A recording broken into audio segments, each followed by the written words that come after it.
Сайн байна уу? Маркетинг PR-ын зөвлөх Батмөхөн. Өнөөдөр эмэгтэйчүүдийн манлайлалын сүлжээний техниктэй хамтраад орон нутгийн сонгуульд нэр дэвшиж байгаа эмэгтэйчүүдэд зориулаад сонгуулийн маркетинг PR-аа хэрхэн их тал дээр зөвлөгөө өгье гэж бодлоо. Ялангуяа сонгуулийн PR-аа захим орчинд хэрхэн их талаар мэдэхгүй бол анхаарлаа нааш хандуулна. Юуны өмнө та дараах зүйлсийг сайтар төлөвлөх хэрэгтэй. Үндсэн дүр төрхөө тодорхойлох. Жишээ олж 2024 оны улсын хурлын сонгуульд амжилттай оролцсон Арслан намаас Баянзүрх дүүрэгт нэр дэвшсэн Гамболтын болормогийн сонгуулийн кампанид ажиллаж жишээ авъя. Та сонгуульд ямар имиж бүрдүүлж, ямар царай дүр төрхөөр хоногших вэ гэдэг хамгийн чухал. Шинэ дүр төрх бүрдүүлэхдээ хаана нэр дэвшиж байгаа болон аль насны ямар бүлгийн хүмүүс танаа тойрогт амьдарч байгаагаа шалтгаалаад тэдний хүсэл сонирхолд нийцэж байх ёстой. Бүрдүүлсэн дүр төрх хувцалтаа та сонгуулийн сурталчилгааны хугацаанд байнга өмсөж харагдах ёстой. Энэ бол сонгогчдод хоногших чухал тактик. Хоёрдугаарт олонд танигдах нэр. Өөрийн давуу талыг дүүлгсэн тухайлбал ажил мэргэжил, боловсрал, харизма, характер гэх мэт өрсөлдөгчөөс ялгарх нэртэй байх ёстой.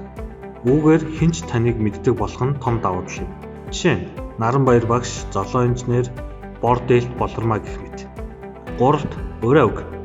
Мэдээж бас л таны нэр дэвшиж байгаа тойрог болон сонгогчдоос хамаарч танай нам болон та ямар асуудлыг тойрогтой шийдэх, ямар концепттай ажиллах, ажиллагаа ураагаараа харуулна. Үүний тулд хүчтэй содон ураг байх ёстой. Ингээд танай намыг таныг илэрхийлэх, ураатай нь ихтэй 3 үгэнд багтахаар боловсруул. Дараагийнх нь агуулга гаргах. Сонгуулийн сурталчилгааны өмнө сурталчилгааны үеэрх маркетинг PR-ын агуулга маш сайн гаргах хэрэгтэй.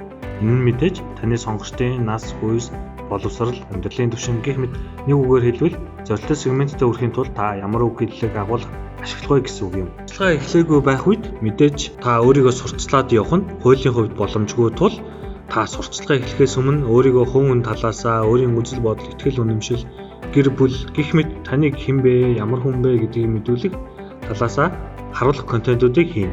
Учир нь сонгогчдын сэтгэл зүй тухайн хүнийг хувь хүн талаас нь хэр этик буюу ёс зүйтэй, гэр бүлийн байдал, эцэг нь ямар хүн бэ буюу удам судар талаас нь мэдхийг хүсдэг.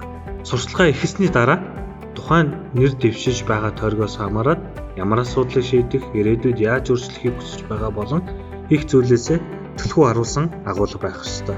Контентоо хийж эхлэх.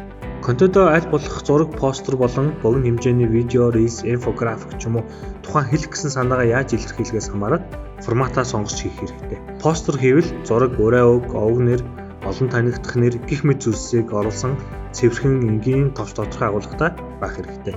Видео хийвэл 1900 харьцах нь 1080, 1080 харьцах нь 1080, 1080 харьцах нь 1920 гих мэт хэмжээтэй сабтайтлтай байх хэрэгтэй. Видеоны эхний 3-5 секунд маш чухал. Учир нь үзэж байгаа хүмүүсийн анхаарлыг энэ 3-5 секундэд татах хэрэгтэй гэсэн. Инфографикийг та харьцуулж харуулах зүйл дээр ашиглах нь зөв. Учир нь хүний тарих өмнөх болон дараах зүйлсүүдийг харьцуулж харахдаа илүү ойлгодог. Үүгээр таны хэлэх гэсэн санааг сонгогч тань маш хурдан тогтооно. Түгээх гэсэн үг. Бас л мэдээж таны зорилттой сонгогч үзэгч хэн бэ? Ямар сошиал сувгуудыг илүү төлөвлөгөө ашиглаж байна вэ гэдгээс хамаарна.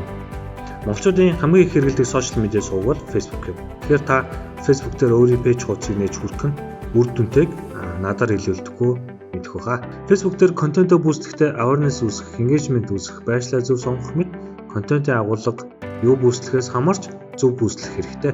Учир нь бүүс нь таны мөнгө зарцуулагдаж байгаа. Тэгэхээр оновчтой бүүс таны мөнгийг хэмнэхээс гадна таны зорилтыг сонгож үзэгчдэд таны мэдээллүүдийг зөв цаг хугацаанд нь хүргэх болно гэсэн үг. Мэдээж сонин сайт, нэвтрүүлэг гэх мэт бусад сувгуудыг зорилттой сонгогчоос хамаарат сонгох нь илүү үр дүнтэй. Эдгээр сувгуудыг та аль болох хөвчлэн PR чиглэлтэй ашиглах нь таны давуу тал болно.